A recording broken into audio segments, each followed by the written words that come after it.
Et non, désolé, je ne suis plus féministe. J'étais dans les premiers à mon entourage à m'affirmer féministe et à parler de domination symbolique lorsque ce n'était même pas encore à la mode, dans les alentours de 2011-2012. Je venais de lire De la domination masculine de Pierre Bourdieu et ça a eu l'effet d'une révélation. J'étais désormais habilité à déceler toutes les violences symboliques de notre monde et à les déconstruire pour nous libérer des contraintes sociales. Je pouvais passer des soirées à expliquer aux filles les diverses dominations qu'elles vivaient sans même le savoir ou sans même en avoir quelque chose à foutre, en fait. Avec le recul, j'ai bien l'impression qu'elles se disaient au fond d'elles-mêmes: mais de quoi tu parles? Ferme ta gueule puis embrasse-moi, bordel. Je croyais réellement qu'être féministe me rendrait plus attirant auprès de la gente féminine. J'ai des regrets dans ma vie, vous savez, et celui-là en fait partie. Alors, cher jeune homme, ne vous faites pas avoir, vous finirez faible, émasculé. Et après peu de temps, vous vous gaverez de soya et parlerez avec des intonations féminines et serez bien en voie pour devenir queer ou pire, transgenre. Alors, OK, trêve de plaisanterie. Alors, depuis mes années féministes de 2011-2012, bien de l'eau a coulé sous les ponts. Et disons que je me suis plus préoccupé de la véritable violence misogyne ailleurs dans le monde, notamment dans les sociétés musulmanes. Mais bon, on me trouvait raciste de dire ça. Alors bon, enfin. Tout ça pour dire que depuis 2-3 ans, nous vivons un véritable moment féministe en Occident. Je ne sais trop, entre Emma Watson, Beyoncé ou Justin Trudeau ou peut-être Michelle Obama, lequel aura réellement lancé le débat, mais dans la sphère culturelle. Mais en tout cas, le message est passé. C'est l'heure pour les femmes de prendre leur place.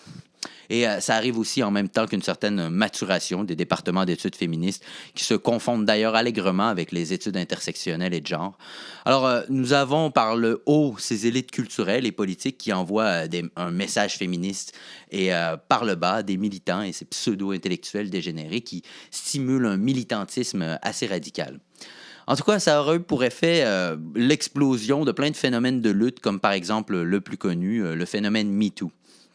Cela étant dit, évidemment, je ne m'opposerai jamais à la voix des victimes d'oppression ou de viol.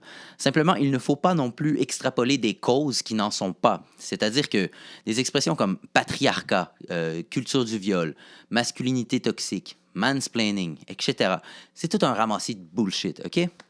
Le fait est qu'en Occident, les violeurs, on les fout en prison. Et si vous me dites, oui, mais c'est difficile de condamner quelqu'un, je répondrai que c'est jamais facile de passer par un processus judiciaire.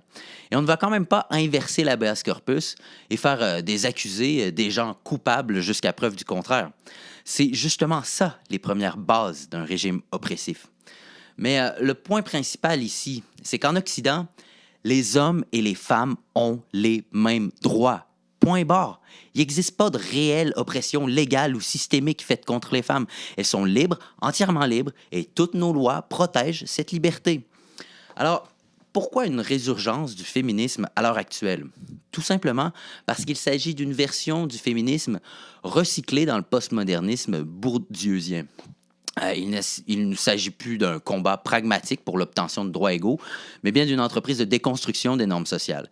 C'est-à-dire que, et ça s'observe actuellement dans toutes les luttes intersectionnelles, que ce soit en termes de race, de genre, de classe sociale, etc., c'est que avec l'égalité obtenue de manière effective, c'est-à-dire qui est devenue réalité, qui est appliquée, les militants ont dû trouver de nouveaux motifs de lutte.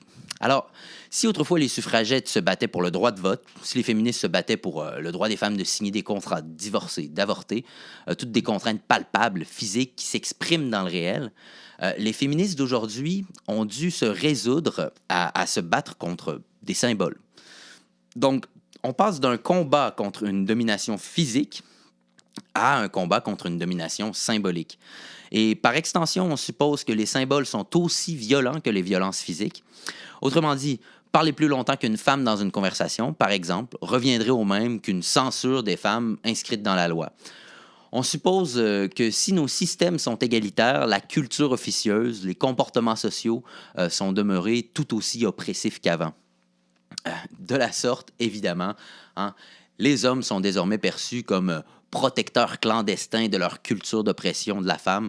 Nous formerions un boys club qui se moquerait constamment des femmes et chercherait à bloquer les chemins de la réussite. By the way, guys, après 28 ans, je n'ai toujours pas ma carte pour le Boys Club. J'aimerais bien savoir où est-ce qu'on se rencontre, comment on s'organise, qu'est-ce qui se passe avec notre patriarcat. Je me sens un peu rejet. J'ai jamais été inclus dans le complot. J'aimerais vraiment y faire partie. Et si quelqu'un peut me donner un cue, alors ça serait apprécié. Alors, retour à nos moutons. Est-ce qu'on doit en conclure que le concept de domination symbolique, de violence symbolique, est inutile? Non, c'est pas mon point. Le fait est que ce concept-là a une excellente vertu explicative, c'est-à-dire que ça permet réellement de mieux décrypter les dynamiques sociales à l'œuvre et à l'origine de certains comportements. Par exemple, Bourdieu explique en quoi la jupe a eu pour fonction de refermer les jambes de la femme, puisque les jambes écartées des femmes expriment un symbole d'ouverture au sexe. Et bon, évidemment, ça déplaisait au mari, et donc la jupe augmentait en quelque sorte le devoir de pudeur des femmes. Alors voilà, ça explique bien l'histoire d'un vêtement qui nous apparaît banal, mais faut-il nécessairement en faire un objet de lutte? Faut-il réellement considérer que les jupes sont un outil d'oppression de la femme, aussi pire que l'était le confinement au foyer? Non, voilà tout. Ça n'a qu'une valeur explicative. Et après ça, on en fait ce qu'on en veut. La jupe a une valeur esthétique pour toi. Good, porte-en. Alors, c'est fou, hein? C'est un peu comme si aujourd'hui, les gens, lorsque tu leur expliquais l'origine d'une chose ou d'une coutume, te répondaient systématiquement ben vu qu'il y a une raison derrière ça, ça veut dire que c'est artificiel, ça veut dire que c'est un construit social. Alors, on doit le déconstruire. Non, il y a des raisons et des histoires derrière les choses. Allô, gang, c'est comme ça que ça fonctionne. Sinon, la chose n'existerait pas. C'est pas parce qu'il y a une raison, aussi dérangeante soit-elle, derrière une chose, que la chose est nécessairement mauvaise aujourd'hui. Donc, mais pour le féminisme d'aujourd'hui, tout est analysé évidemment dans l'angle du patriarcat.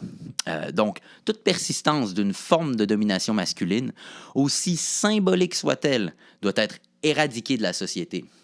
C'est simple, c'est ce qu'on appelle une tentative de réingénierie sociale. Et c'est le sport préféré des totalitarismes. Quand Castro, à Cuba, a interdit le saxophone, il l'a fait parce qu'il considérait que c'était un symbole du capitalisme. Donc, une violence symbolique par le saxophone. Eh bien, féministes, c'est ça que vous êtes en train de faire. D'ailleurs, parlons-en de votre patriarcat. Le patriarcat occidental est un mythe. La femme chrétienne a toujours été la femme la plus libre sur Terre. Écoutez, c'est simple. Dans la société romaine, le père de famille avait droit de vie ou de mort sur ses enfants, en particulier sur ses filles. Ça, c'est un patriarcat. Arrive la chrétienté et non seulement le meurtre est prohibé, mais ultimement, c'est aux individus à choisir leur époux ou leur épouse. Les chrétiens sont libres de fonder eux-mêmes leur famille. Alors, évidemment que ce n'est pas parfait. Évidemment que les familles et les pères restent influents. Mais les femmes du Moyen Âge dirigent le foyer, exercent des fonctions importantes, sont un élément primordial de la vie du village. Et ça aboutit quand même au Moyen Âge aussi, qu'on se le dise, à l'amour courtois, à des histoires d'amour à pu finir. Et c'est quoi ça? C'est la naissance du romantisme, de la drague, de la crouse. Les Européens s'enivrent d'histoires d'amour depuis des siècles. Et on pleure les amours impossibles et les larmes de joie fusent lorsque les amants sont enfin réunis. C'est ça, le méchant Occident patriarcal que vous combattez. Et, by the way, le patriarcat auquel vous pensez, c'est pas mal plus le puritanisme de la société victorienne à partir du 19e siècle. Vous savez, lorsque c'était vulgaire de voir les chevilles d'une femme. Et après, il est vrai de dire que les rôles masculins et féminins se sont renforcés jusqu'aux années 50. Right. Mais il ne faut pas voir là les caractéristiques fondatrices de notre civilisation. Ce n'est tout simplement pas le cas. C'est à la mode aujourd'hui de dire que tout est construit socialement. Et là, on se dit que ça va de soi que les rôles masculins et féminins ne seraient que des construits sociaux dont on doit se débarrasser. Alors, dans la société chrétienne, je disais que la femme était libre. Libre, oui, mais avec un rôle différent. Celui de la maternité et par extension le rôle domestique.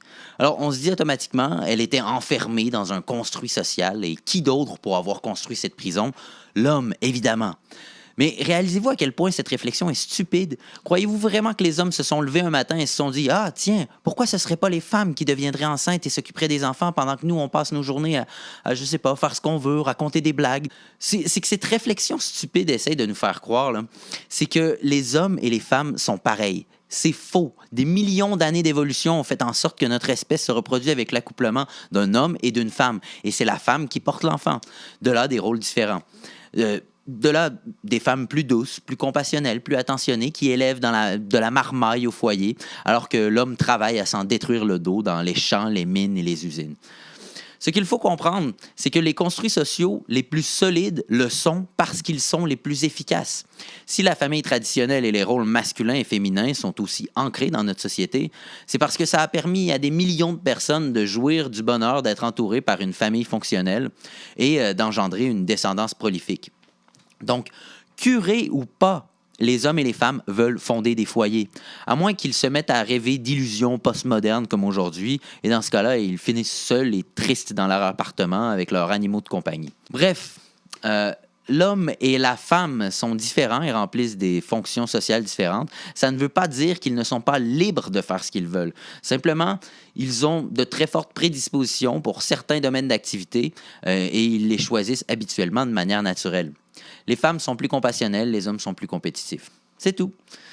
Et là, vous allez me dire, oui, mais les hommes gagnent plus d'argent. Foutaise. Écoutez, le wage gap, l'écart de salaire, est le mythe le plus vicieux et hypocrite probablement de l'histoire des combats politiques. Qu'on continue encore aujourd'hui de le répéter est ahurissant. C'est la plus grande désinformation qui a cours de manière aussi massive à l'heure actuelle. Pourquoi? Parce que l'écart qu'on vous présente est toujours un total de tous les salaires masculins et féminins perçus pour une période donnée. De la sorte, au total, oui, les hommes gagnent plus que les femmes. Mais de dire que l'écart est là à cause du sexe de la personne et à cause d'employeurs qui paient moins les femmes ou à cause d'une certaine forme d'iniquité est absolument aberrant. À travail égal, les femmes sont payées le même salaire. Quand on fait une analyse multivariée et qu'on prend en compte chacune des variables antécédentes qui influencent le résultat, on réalise très vite que les femmes choisissent en moyenne des emplois moins rémunérés, comme l'enseignement ou l'infirmerie, alors que les hommes visent habituellement des emplois à salaire plus compétitif. De plus, les femmes prennent beaucoup plus de jours de congé, que ce soit en congé de maternité ou simplement en congé de maladie. S'ensuit une perte de salaire. Est-ce que c'est parce qu'elles sont lâches? Non, c'est simplement qu'elles ont plus à cœur de concilier le travail et la famille que les hommes. Les hommes sont des fuckés qui sont prêts à travailler 80 heures semaine pour être sûrs de rester dans la course. Les hommes sont plus compétitifs, comme je vous avais dit. Et c'est d'ailleurs la raison pourquoi ils occupent plus d'emplois de haut niveau. Gravir le sommet de la pyramide nécessite d'être un requin quasi psychopathe. Il faut être extrêmement compétitif, à un point que même le commun des hommes n'est pas.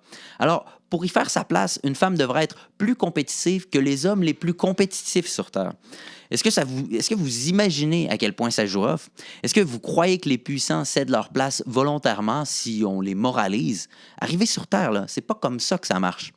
Mais bon, cette idée que le patriarcat aurait créé des rôles sociaux artificiellement engendre une guerre acharnée contre la société occidentale et contre ces hommes, avec des conséquences funestes.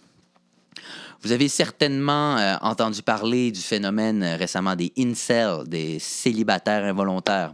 Les médias ont abondamment relayé le fait que le terroriste du récent attentat de Toronto s'en réclamait. Et ça nous amène d'ailleurs à ce fait plutôt curieux.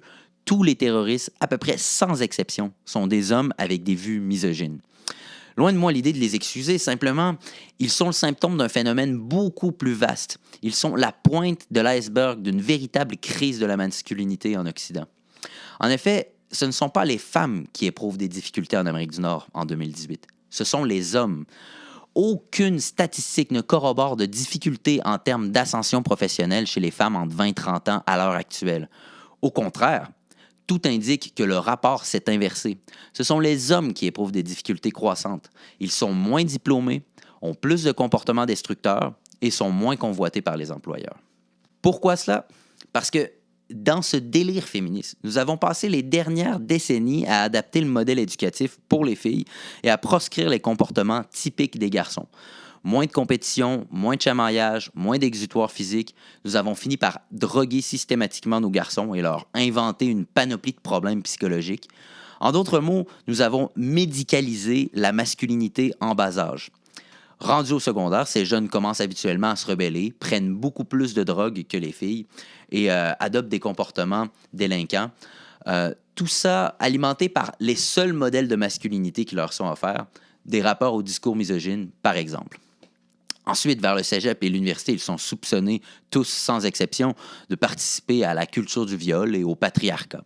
C'est un schéma rapide, évidemment, mais tout de même, dans tout ce processus, un seul fait demeure, c'est que si les hommes sont privilégiés, ça conduit à systématiquement négliger les comportements dont ils ont besoin pour réussir dans la société. Au contraire, toute leur vie, les filles sont encouragées à être fortes, à prendre leur place, etc. On se retrouve avec des femmes bourrées de confiance et des jeunes hommes qui se demandent pourquoi elle ne leur vient pas naturellement. Évidemment, dans tout ça, le phénomène trop courant des pères absents n'aide en rien. L'explosion de la famille nucléaire, la charge mise sur les seules épaules des mères monoparentales, fait en sorte que les jeunes hommes n'ont pas tout le cadre social pour s'épanouir convenablement. Et le résultat de tout ça? Les jeunes hommes forment le trois quarts des suicidés, sont les plus disposés aux dépressions, aux drogues, à l'alcool et aux gestes violents. Dans beaucoup de cas, les jeunes hommes abandonnent littéralement la société, s'enferment dans les mondes virtuels, les jeux vidéo, et prennent leur temps enfermés, et passent leur temps enfermés chez eux comme des adolescents attardés. Et ça me brise le cœur de le dire, mais moi-même, dans mon entourage, j'observe un phénomène d'une manière radicale. Les femmes de mon âge que je connais sont des femmes fortes, accomplies, ambitieuses, qui gravissent rapidement les échelons. Les hommes, pour leur part, les hommes de mon âge cherchent encore quoi faire, n'ont souvent pas fini leurs études ou perdent littéralement leur temps. Et à chaque fois que sont relevés les problèmes des hommes, que ce soit lors d'événements tragiques comme récemment à Toronto, ou bien simplement lorsqu'un anonyme connaît des difficultés, qu'est-ce qu'on leur répond? Que toute cette pression qu'ils se mettent sur les épaules, cette contrainte à être fort, compétitif, accompli, tout ça vient du patriarcat et de la masculinité toxique. On leur dit « Ouvrez-vous aux sentiments, vous avez le droit d'être tendre, compassionnel et fragile. En bref, adoptez des traits féminins, vous vous porterez mieux. » Bullshit. C'est ce genre de réflexion débile qui fait en sorte qu'aujourd'hui, nos jeunes hommes se suicident par milliers. Alors, je n'aurais aucune gêne à être d'accord avec Milo Yiannopoulos lorsqu'il dit « Le féminisme, c'est le cancer. »